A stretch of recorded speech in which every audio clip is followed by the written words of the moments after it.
Hey, it's Aaron. Today I have a question from somebody who's asking about car warranties. So, specifically the question, if this was a question about, like the spam phone calls you get about car warranties, I would ignore it because my answer to those is usually not worth it, don't bother. But this specific question is about the factory warranty and what the things on your factory warranty mean. So that's a good question. Most cars, in fact, all cars, as far as I know, from the factory have some sort of warranty from the factory. The standard in the industry is about 3 years and 36,000 miles for bumper to bumper, and then the powertrain warranty is usually about that as well. And you may have more or less. So, like Hyundai, Kia, and Mitsubishi, they have much bigger warranties than that. Nissan has a 5-year warranty. Toyota includes like maintenance with their warranty. There's a lot of things like that to consider in this. But the basics of the warranty are the same no matter who is, what manufacturer is providing that warranty. So a factory warranty is from the factory. It's from the manufacturer. It's not a dealer warranty, so it's not from the people you bought the car from. And it's not a third-party warranty. It's not from somebody other than the person who made the car or the person you bought it from, which are all separate entities. So a factory warranty is from the manufacturer, the people that made the car. So there are basically, four things included in most factory warranties. So the two that most people focus on are powertrain and bumper to bumper. Those are the most common ones that people talk about. There's also usually a corrosion warranty and an emissions warranty. The emissions warranty is to comply with laws in certain states because they do require that the emissions system be functional for X amount of time. And the corrosion warranty is because a few states also require that because vehicles for a long time in some places were corroding very quickly because they salt the roads and other things in the winter.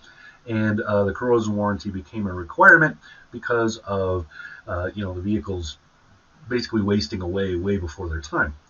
So let's talk about each of these individually. We'll start with the powertrain warranty. The powertrain warranty covers powertrain components. That's the engine, drive axles, transmission, and differentials or transfer case, or both if they're both there. So it's basically everything from the engine to the wheels. So the engine, the transmission it connects to, and the axles, drive shafts, etc., that go to the wheels to turn them. It covers everything in that space. These are usually the most expensive fixes on a car, and coincidentally, the most likely to fail in the very beginning of a car. So because they're the most complex parts of the car, they're also the part that is most likely to have a failure inside of the warranty. So this is why I tell people, don't pre-order the car a brand new model before it comes out, because the first few are going to be where the kinks are. They're going to work those out. So don't be one of the people that's one of the guinea pigs working the kinks out, because even though it's covered under warranty, it's a big pain. So the average length of a powertrain warranty is actually longer than the average length for a bumper to bumper. So I said that wrong. Usually the average length is about 5 years or 60,000 miles on a powertrain. Now on a bumper to bumper, it's 3 years, 36,000 miles. Bumper to bumper warranty is named that because it covers almost everything on the car between the bumpers, right? So brake, suspension, fuel system, air conditioning, steering, little things inside the car that might break, all those things, door handles that fail, that kind of stuff. So anything that isn't the fault of the consumer is probably covered under a bumper-to-bumper warranty. They do not actually protect the bumpers themselves, and it doesn't cover anything in the case of an accident. So if you get into an accident, that is going to have to be covered by your insurance, not by the warranty. But they don't. Most of these warranties will include some sort of like rental car, probably towing and so forth in them. Also, with the powertrain, there's usually a towing. There may or may not be a rental car coverage or loaner car coverage. But anyway, that's the bumper to bumper.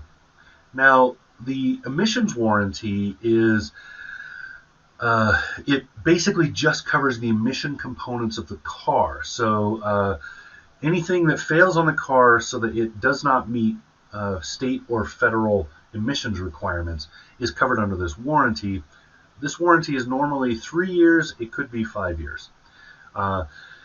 These are basically the if you have like a mass airflow system, if you have recirculating turbo, if you have so then you'll have like oxygen sensors, you'll have catalytic converter, those sorts of things. All of those things that have to do with emissions are covered under this part of the warranty. Then you have the corrosion warranty, the last of the group.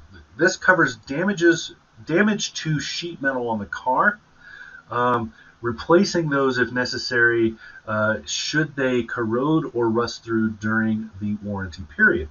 So while the warranty itself is covering the sheet metal, what it's really covering is the stuff used to protect those things: paint, underbody, all those things. The stuff that's put on to seal those things so that the corrosion doesn't happen. That's really what the warranty is saying, is that stuff will stay in place for this long. Corrosion warranty usually follows the bumper to bumper or the emissions warranty, and it's usually, like I said, 3 years, 36,000 miles. Now, there are a lot of things that are never included in a factory warranty, or at least almost never. Those are things like bulbs, glass, upholstery, oil changes, trim pieces. Unless the trim pieces fall off, then the dealership will probably fix that for you. But most of the time, don't expect that. It doesn't cover regular maintenance, oil changes, tire rotations, that kind of stuff.